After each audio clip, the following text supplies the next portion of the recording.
Hello everyone, welcome to this session. We will continue our discussion on PLL building blocks, and next under discussion is the charge pump. Okay. So, if you look at it, uh, the ideal charge pump block diagram which we have used is this.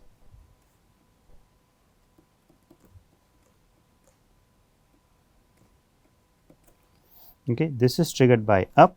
This is your I up current source, which is typically equal to I down also, and this is the down switch. This is what we need. Okay.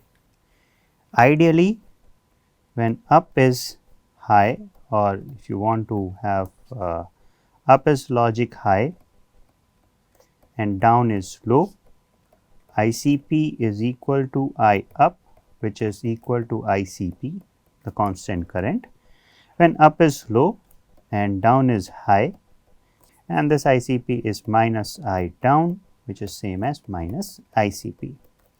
When both are high at that particular time, your ICP is 0, and when both are low, ideally no current flows, that is also 0.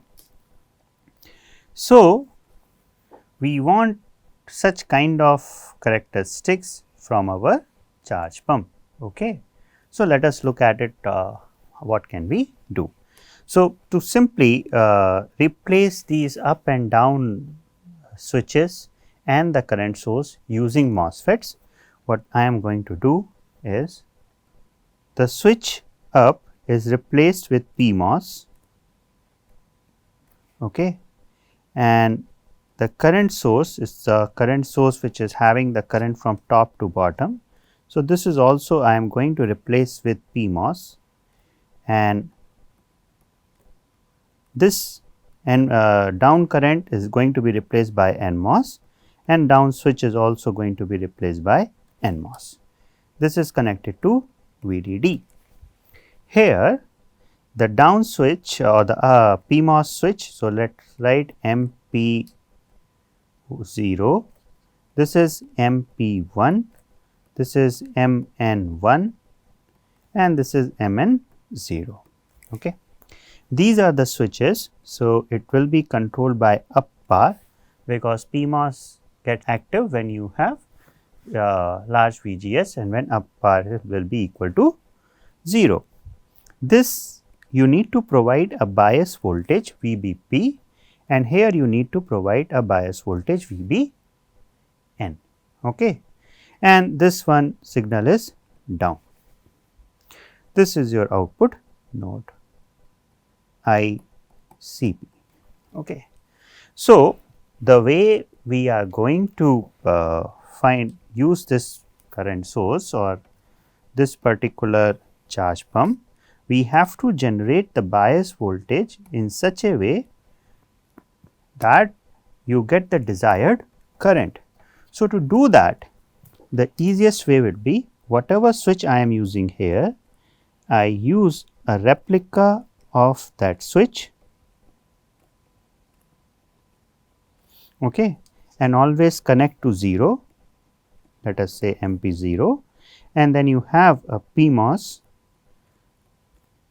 where I am going to find the bias current bias voltage VBP, going to generate this with an external current ICP. So, this is you can say is the ideal current source. Similarly, this is your MP1 only, the size is going to be same. Similarly, I will use the same current, okay. Here I will pass on whatever bias voltage I have generated from the previous circuit, I will connect this VBP here, pass this current, or you can say force this current through NMOS, and you have NMOS switch which is connected to VDD, because when it operates, that's the switch is VDD, and you generate this voltage. So, what is going to happen is this particular node is VBN, okay, and this node is VBP.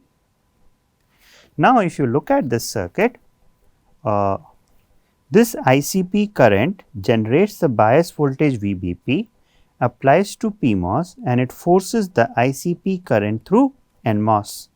The size is same, I am just writing Mn1 and Mn0 for example. It can be scaled, but for now it is same. When ICP is forced here, you generate the bias voltage such that you get VBN. So, now in this charge pump, whenever up power signal is equal to 0, at that time your MP signal has the desired bias voltage, and it is going to give the current small ICP is equal to larger ICP. And whenever you have this down signal as 1, and that time you have this current as ICP. So, if you look at it, you look at both the operations, what is going to happen is that when up bar signal is 0 or up is equal to 1, at that time you are going to have in the charge pump, this is 0, this is VDD, and you have the current, this is VBP,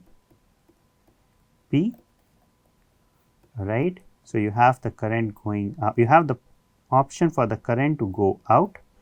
What you have on the other side is also NMOS, whose voltage is VBN, and you have NMOS also connected, whose gate voltage is 0, when up is 1 and down is 0, right.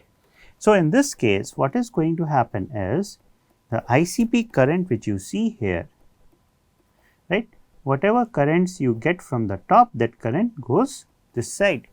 Because of the presence of VBN, this node potential, there is no path to the ground, this node potential will, if I call this, let us say as Vx, and similarly this potential as Vy, your Vx potential will be such that the Vgs minus Vt for this transistor will be equal to 0, right. So, this potential will be during this state, it will be Vbn minus Vtn, and the transistor cuts off. Similarly, so this is the case when you have up signal as high. Similarly, what you will see is when your down signal is high, at that time your PMOS here will be turned off, because this is VDD, right, and you have your, this is VBP by the way, your VBP, and this Vby potential should be Vsg minus mod Vtp should be equal to 0. So, this potential will be VBP plus mod Vtp, and in this case you are going to have, this is VDD, right. So, there is a current which is flowing from here in this direction. So, ICP is minus I times Cp.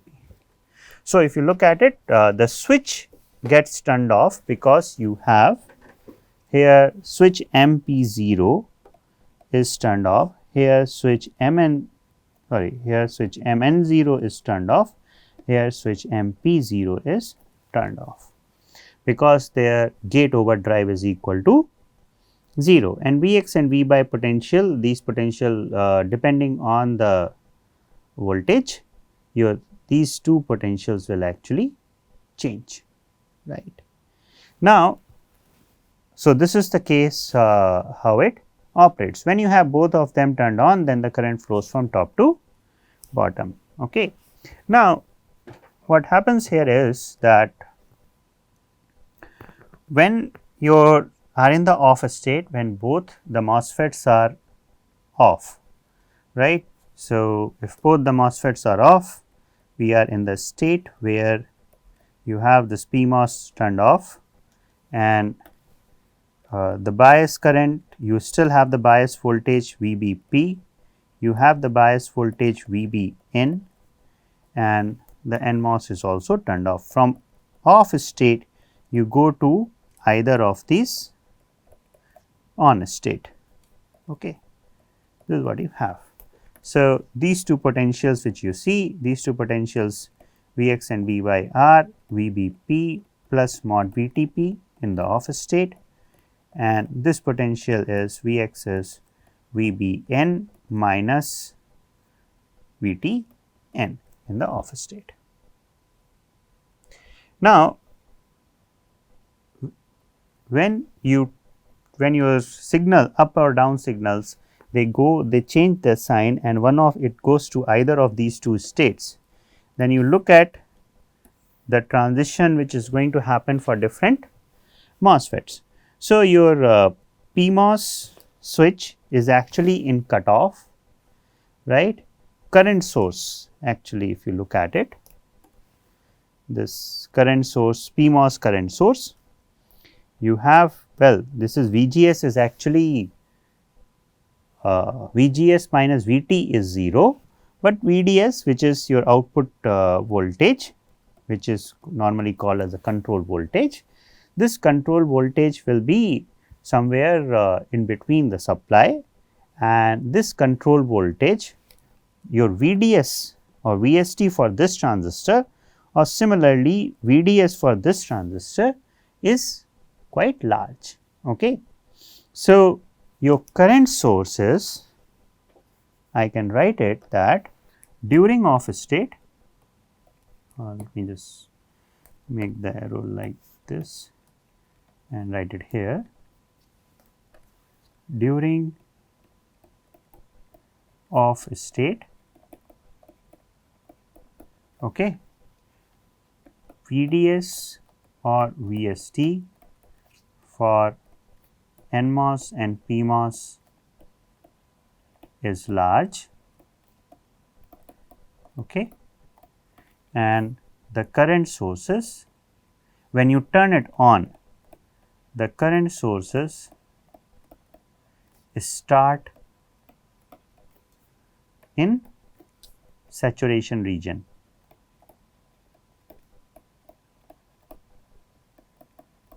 Okay. Why in saturation region?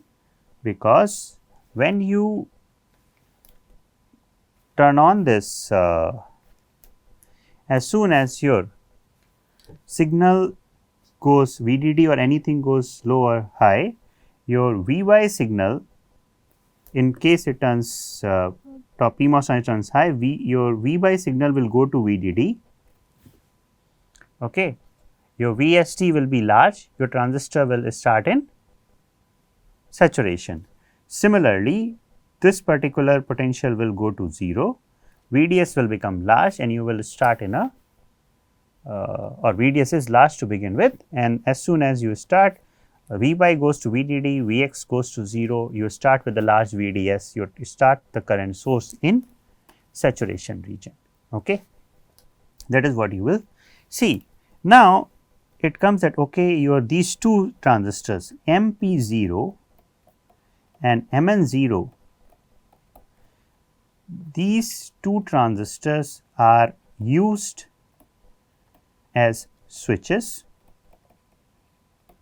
Okay. When these two transistors are used as switches, they operate in linear region, are used as switches, and they operate in linear region of operation. They operate in linear region of operation. So, the current sources are in saturation region, the switches are in linear region of operation. Okay. So, when you are designing this particular charge pump, the question will be that okay, what size are you going to choose for these switches. So, for any given supply voltage, if you look at, you know that okay, I need some amount of current like ICP, depending on the headroom which you make it available for your PMOS or NMOS switches during operation, you can choose the size of these two switches.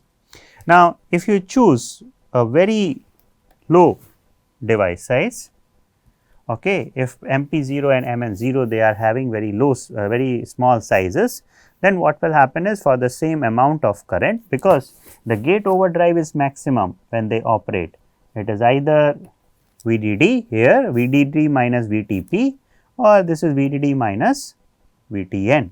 So, the gate overdrive for PMOS and NMOS switches is quite large whenever they operate. The only way you can reduce the potential drop across the VDS terminals is by increasing the size. So, you can say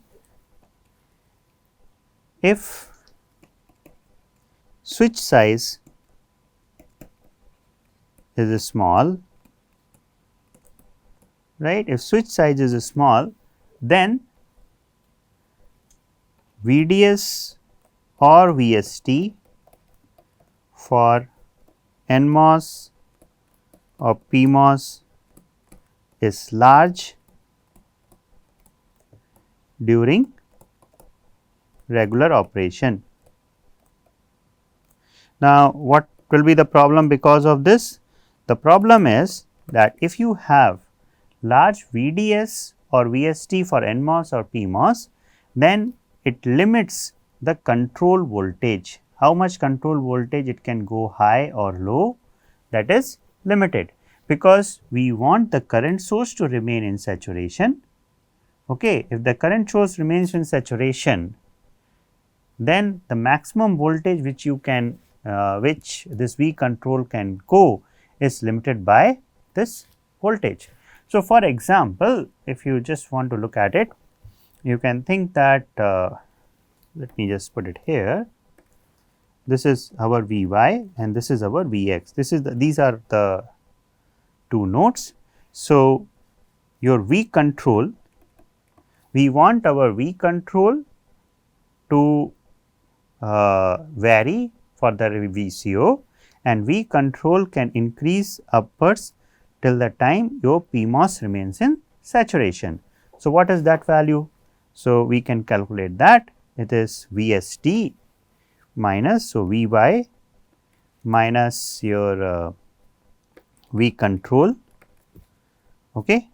This should be greater than equal to Vy minus VBP minus VTP. So, what you see is that V control is less than equal to VBP plus mod VTP.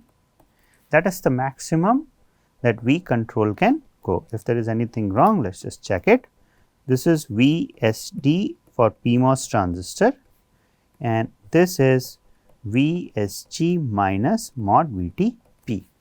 So, when it is operating, this should happen, right. Now, this VBP, here you do not see any direct relation with respect to Vy, but VBP you also know that the transistor should operate.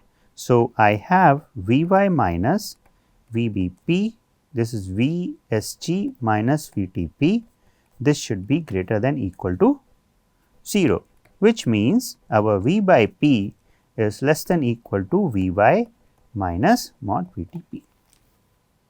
So, now you see these two equations, right, because the transistor should also be on and VBP is this. So, VBP should be less than V y minus mod VTP, right. So, you will see that how high our VBP can go, which is this, right, and there should also be some, it cannot be directly equal to 0. So, there is some kind of overdrive which you will have. So, because it is limited by V y, so your V control will finally get limited by V y. So, while keeping the PMOS in saturation, the current source in saturation region, during our regular operation, we have to keep upper V y large. Okay. Similarly, we have to keep V x low, and if your switch size is small, then you cannot do this. Okay. So, there is some optimum value which you need to choose. Then you say, okay, if switch size is a problem, then what I can do is I will choose a large switch size. If switch size is quite large,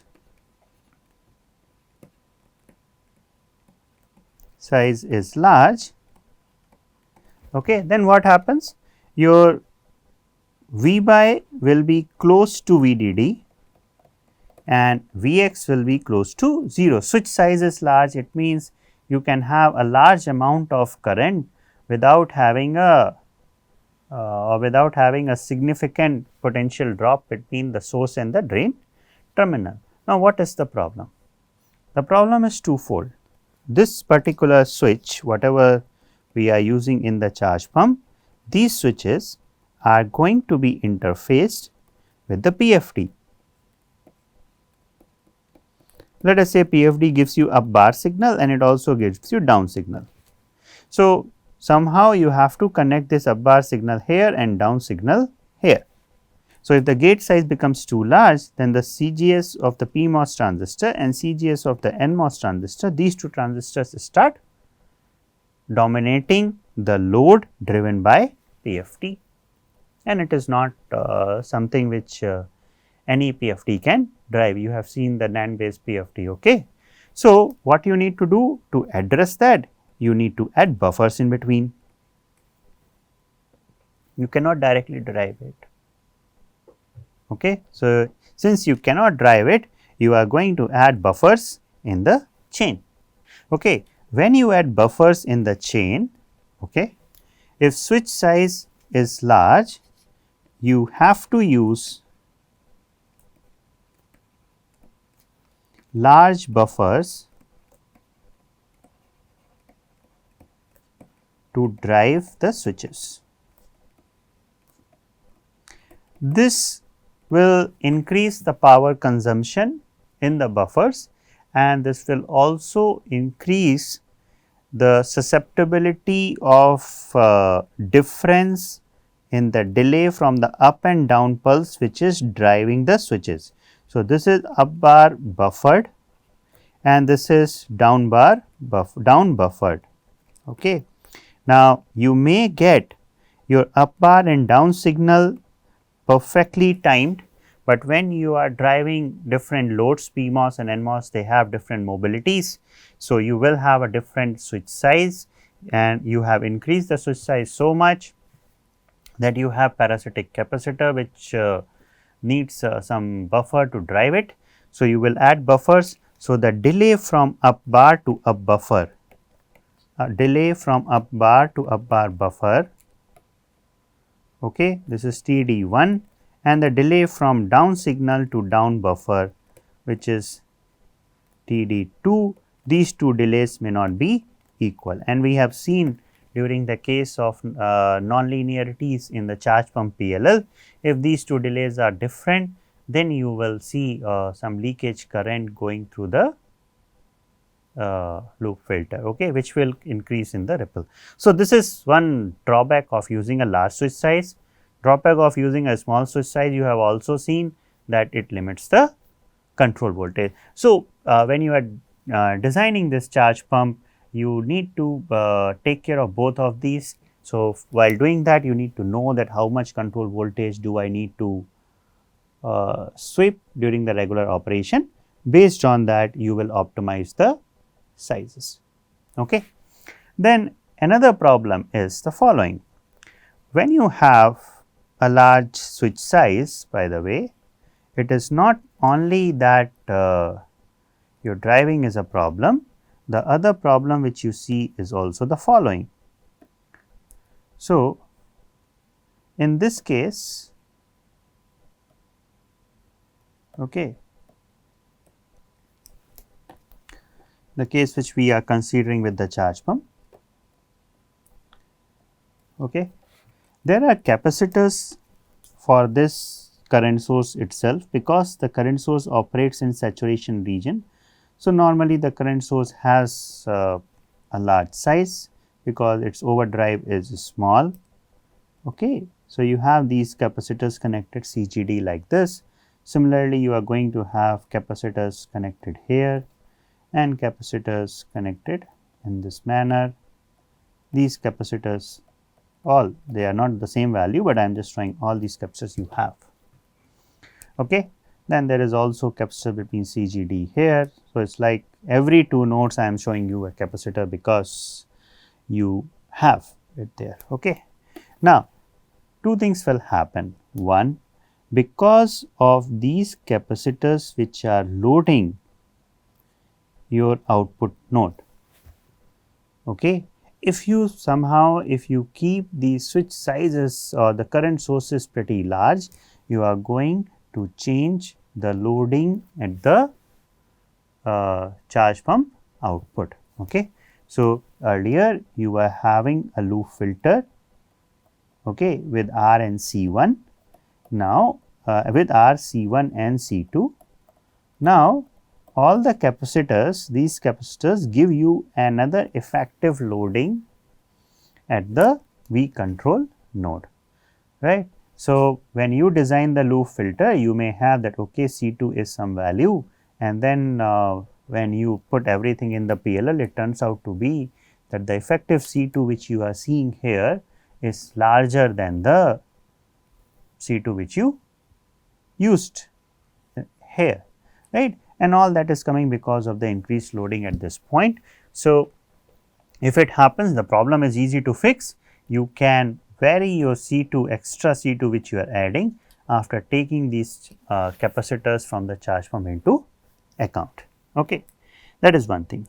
Other thing is that when you make a transition an up and down node, whether you are making a transition going from 0 to 1 or you are going to make a transition from 1 to 0.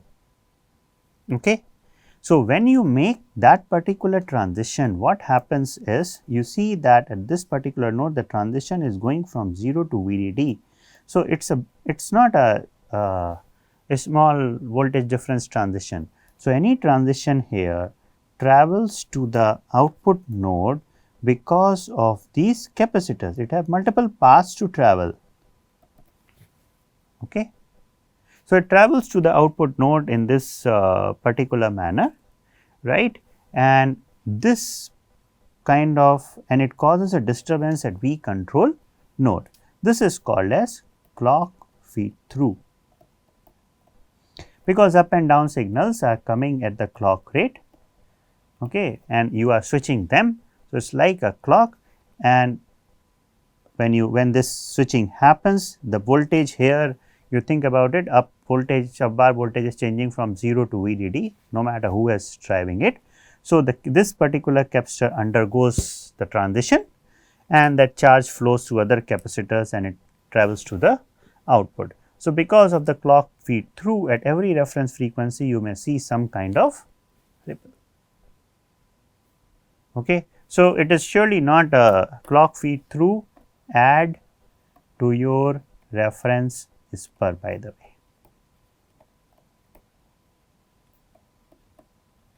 Okay. Ideally, how can you reduce that reference spur? By having a lesser amount of capacitors. Okay. How can I have a lesser amount of capacitor? By using a small switch size. How can I have, if I have a small switch size, is there a problem? Surely there is a problem, because then my V control voltage, that cannot go much higher. So, all these are trade offs which you will see during the design of the charge pump, and you have to optimize based on your needs. Okay. And then either that is the case, or if your needs are much more, than what the design can support. So, you look for some other architecture. Okay. Now, this kind of charge pump which you see here, in this charge pump you are effectively switching the source node of the current sources. Okay. Your MP1 and MN1, they are current sources. You are switching the source node of the nodes of the current sources. So, it is normally called as source switched charge pump. Source switched charge pump. Okay.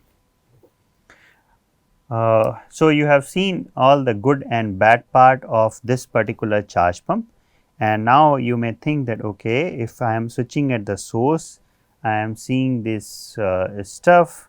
So, is there a way that I can do something better, let us say in terms of the output swing, or we control swing, in terms of the region of operation, right. So, let us look at it in the next session. Thank you.